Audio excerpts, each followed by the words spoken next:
Here's my analysis of the number 7 Baylor at Oklahoma State men's basketball game.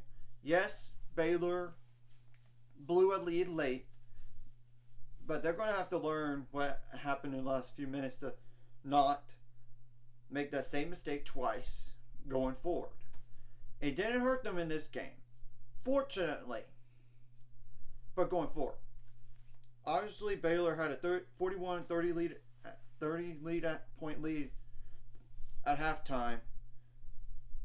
Second half, Oklahoma State scored 38 points while Baylor scored 33. Granted, some of it was foul game, but even though this game was closer than close, when you look at the stats, with the exception of a few other stats, this game was not really close. First of all, Oklahoma State shot 39.7% from the field, 27 for 68 overall, 9 for 32 on threes, 28.1%, 5 for 9 on free throws, 55.6%, 40 rebounds though, 22 of those offensive. But I will say, they only got 10 second chance points in the game, just 10, which means the second chances they had, they couldn't make. That helps. 13 assists, 4 steals, 2 blocks, 10 turnovers, 17 fouls, and they had 20 points off the bench. Baylor had 25 points off the bench.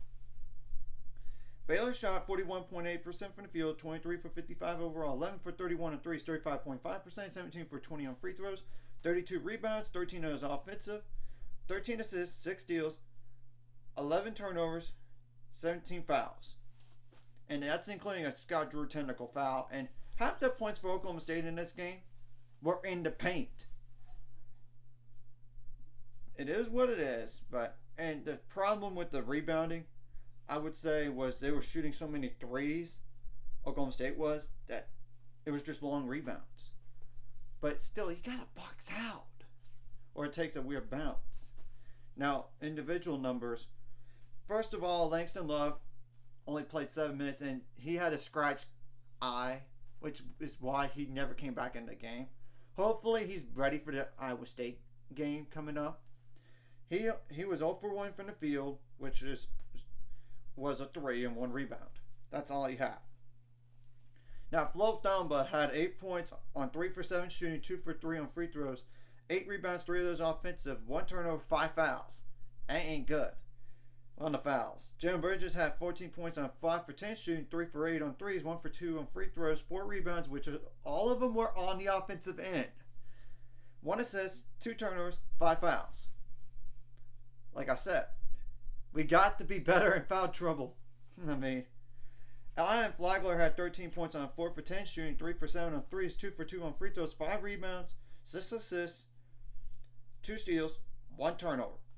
LJ Cryer had 15 points on 5 for 15 shooting, not his best shooting, 3 for 10 on threes, 2 for 2 on free throws, 3 rebounds, 2 of those offensive, 2 assists, 2 turnovers, 3 fouls. Cale Bloner had 0 points on 0 for 1 shooting, which was a 3, and 2 rebounds and 1 steal, 2 turnovers and 1 foul. Maybe once Keontae George comes back from the mild ankle sprain, he might be out of the rotation. It's not an offense to him, it's just Dale Bonner's playing a lot better. But first, I'm going to go Jonathan Chachua, or you could call him Everyday John. 9 points on 2 for 4 shooting, over 1 on threes, but 5 for 5 on free throws though. That's impressive. 2 rebounds, 1 steal, 1 foul.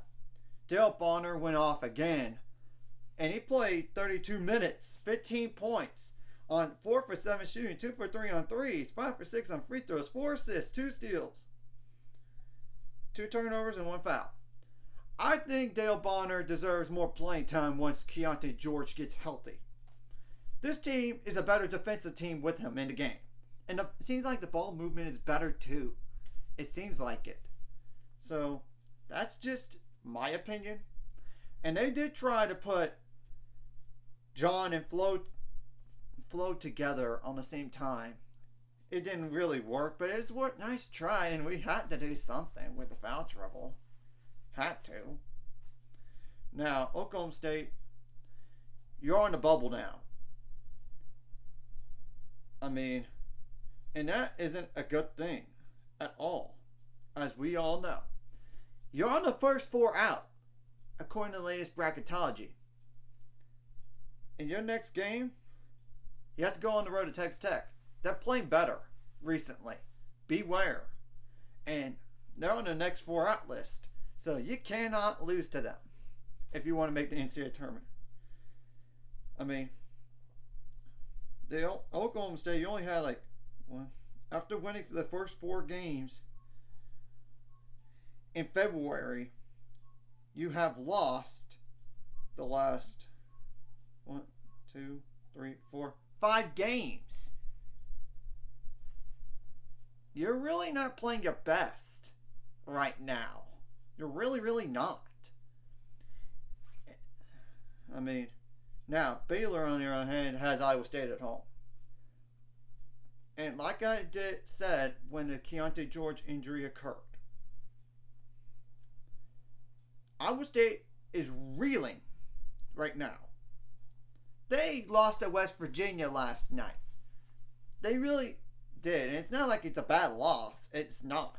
Because they're an NCAA tournament team right now. They lost 72-69 last night. And they have lost 1, 2, 3, 4 out of the last 5. But if you want to go further than that, okay. 5 out of 6. 6 out of 7. 6 out of 8 games. And I mean, all those games this month. They only won 2 games this month. That ain't good. But even going further than that, 7 out of the last 9. 8 out of the last 10. 8 out of the last 11. 9 out of the last 12. Still, I mean, 9 out of the last 13. 10 out of the last 14 games they have lost. And I get the Big 12 is that tough. But, man, after a great start, they're really falling off of a cliff. I mean, they started prior to that, their first loss of the year, which was against Kansas, and they were number 14 at the time. They were 13-3. And you know right now, yeah, 17-12. I don't know. I know they're definitely not on the next first 4 buys list, but I wonder if they're like a little bit of ahead of that. I mean, but I want to go over the Big 12 standings real fast.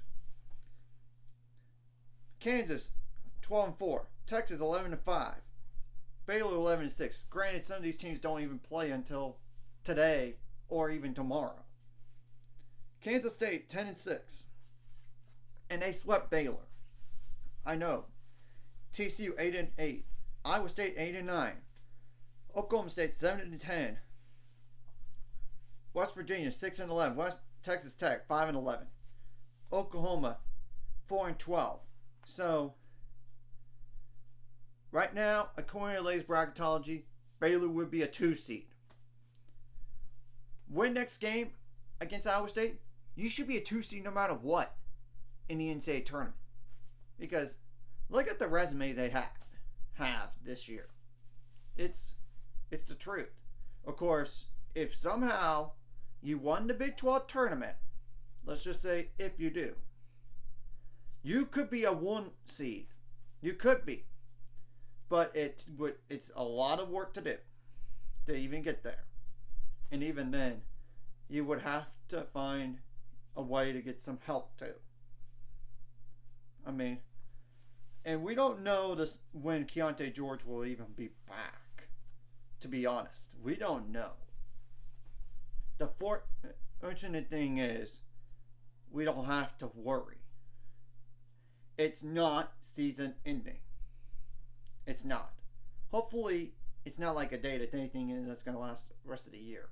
Like LJ Cryer's issue last year with the foot injury that he had. So, That's just fingers crossed on that because we don't need that. And hopefully Langston Love is going to play that next game against Iowa State, I would think. They're probably going to have today off and possibly tomorrow off. Possibly. But we'll have to wait and see. And I don't know their schedule in terms of practices and whatnot, but I would assume today they would be off after a quick turnaround. So that's just my thoughts on that. And for the Big 12 tournament, we need Kansas State. If we're going to win if we beat Iowa State at home, which I think in order for sure yourselves as a 2 seed in the NCAA tournament, we need to beat Iowa State anyway. And do it for Flo Thamba, if anything else. Not just for NCAA tournament resume, but do it for him, the fifth-year senior, the all-time winningest player in Baylor history. And not in terms of like total wins, but Big 12 wins. So, and there's a shot out there you could finish second in the Big 12. There is a shot, but it would require some chaos. I mean, first of all, you got to have Kansas State. First of all, you got to win against Iowa State coming up. You have to win against them. You got to have Kansas State, I would think, lose once. I mean, if you lose once, you got to have them lose once. You got to have Texas lose twice. But it is possible because Texas does have to go on the road to TCU and they have to host Kansas. That is a possibility. So it's not out of the realm of possibility. It's a matter of will they go 1-1 instead? I don't know. But even if they go 1-1 and you go and win against Iowa State regardless,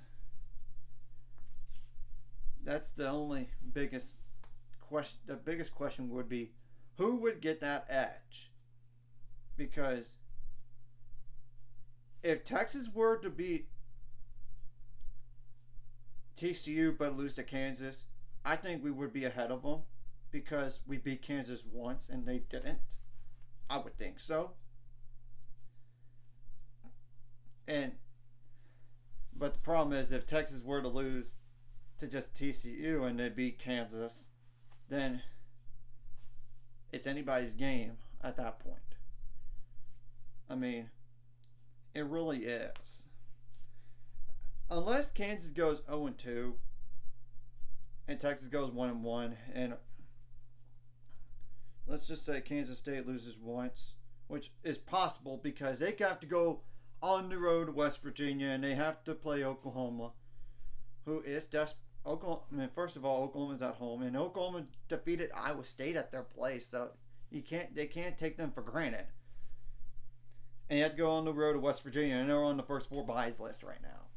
So that's not. I would think West Virginia wins that game at home.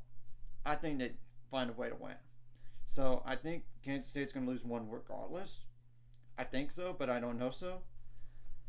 If Baylor has to play Iowa State again, if somehow, I mean, like, in the Big 12 tournament, like, that's just going to be tough to play somebody back-to-back games. But we're going to have to wait and see what really happens.